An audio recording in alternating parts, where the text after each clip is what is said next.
हमें दुख मिलते हैं ना, ये पाप के कारण मिलते हैं।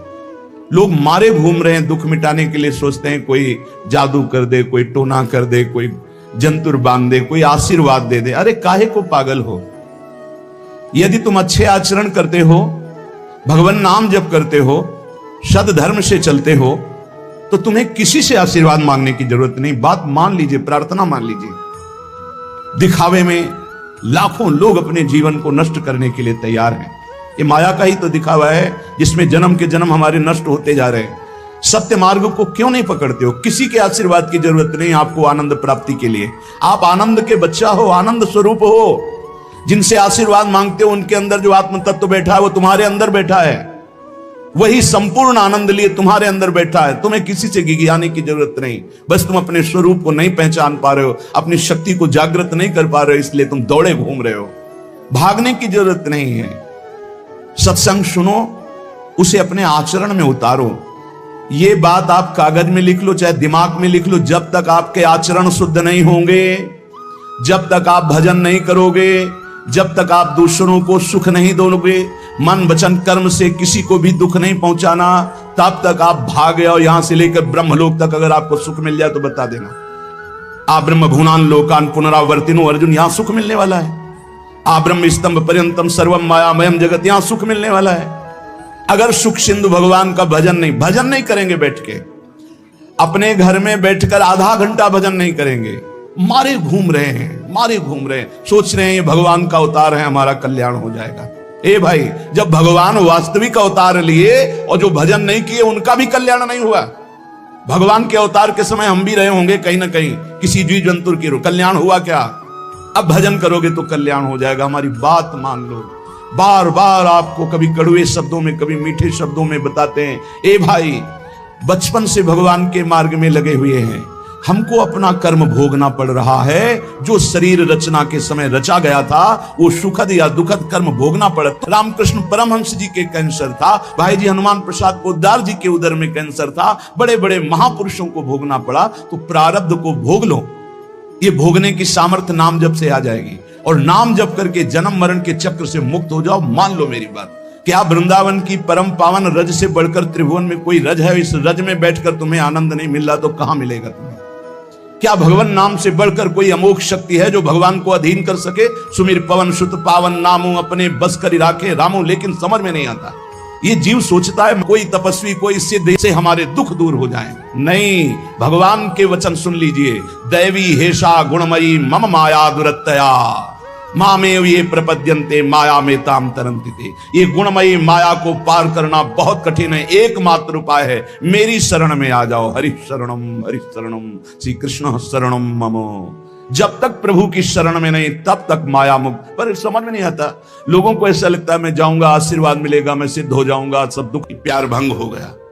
लेकिन ऐसे स्वामी कि प्रतिकूलता पे प्रतिकूलता करता जाए और वो उसके अनुकूल होते चले जाएं, ऐसा स्वामी तो केवल प्रभु है, दूसरा कोई नहीं।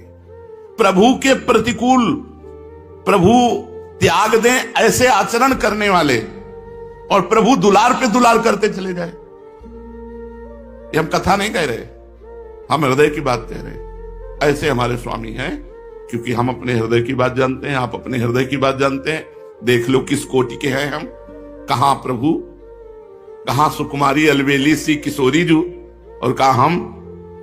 तो जब इस पर देखते हैं तो कहीं कोई गुंजाइश नहीं है, पर उनकी कृपा। तो आपके समान सुख देने वाला सुंदर स्वामी इस संसार में आज तक न कानों से सुना है, न देखा है, न मन में कभी अनुमान हुआ है। श्रवण नयन मन गोचर नहीं, आज तक न देखा है, न सुना है, और न मन में आया है कि वो स्वामी ऐसा है। हे रघुनाथ जी, क्षमा करना, मैं जड़ जीव हूं और आप ईश्वर हैं। आप माया के स्वामी हैं, माया आपके बस में है और हम माया के बस में हैं। मैं कृतज्ञ हूं,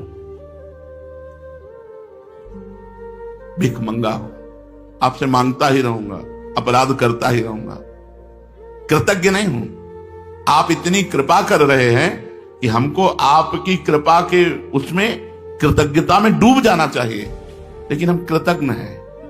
आपकी कृपा हो रही और मैं अपराध पे अपराध विमुख होकर के आपसे आचरण कर रहा हूं। बिल्कुल ध्रुव सत्य बात है इसमें।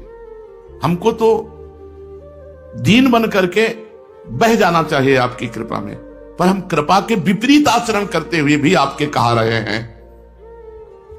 भिखमंगा हूं पर आपका, आप उदार स्वामी हो। कुपूत हूं पर आपका, ये खास बात पकड़नी है।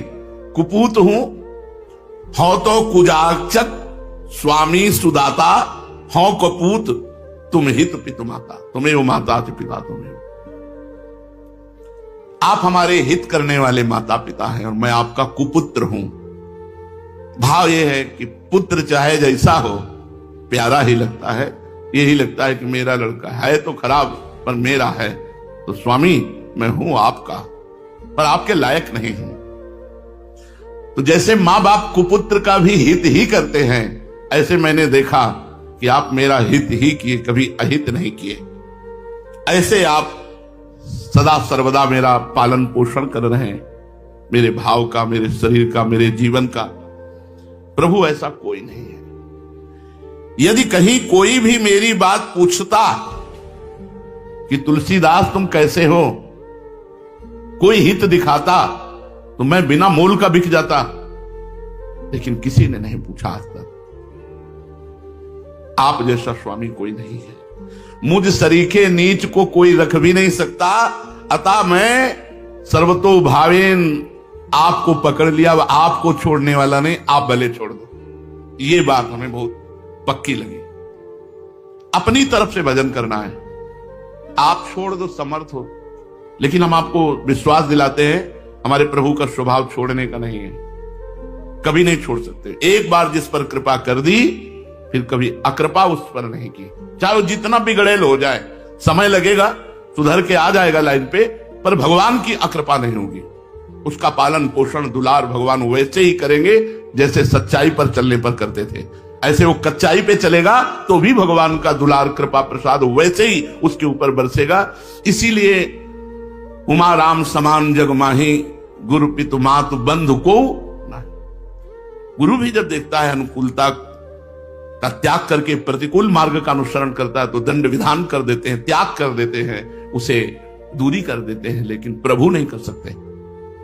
उमा राम समान जग माही, गुरु पितु मातु बंधु को नाही। कोई ऐसा कृपालु नहीं जैसा प्रभु कृपालु है। इसलिए ये अवसर मिले कि ना मिले, हमको अपनी तरफ से भजन करना है।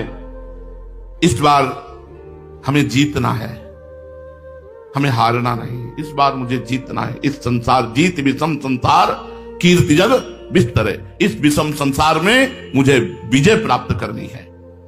जो पुरुष भगवान का होकर, हम और किसी के नहीं हैं, ये अंदर से बैठा लो केवल प्रभु हमारे हैं, दिमाग में बैठा लो केवल प्रभु हमारे हैं, बैठा लो। कोई और हो तो हटा दो, नहीं धोखा हो जाएगा। मेरे तो गिरधर गोपाल दूसरों न कोई, श्री जी को बैठा लो, बस मेरी श्री जी। आप बताओ है ना ऐसा? जिस दिन से सोचो कि आज से गलत नहीं करेंगे, 1000 बार गलत वैसे ही हो जाएगा।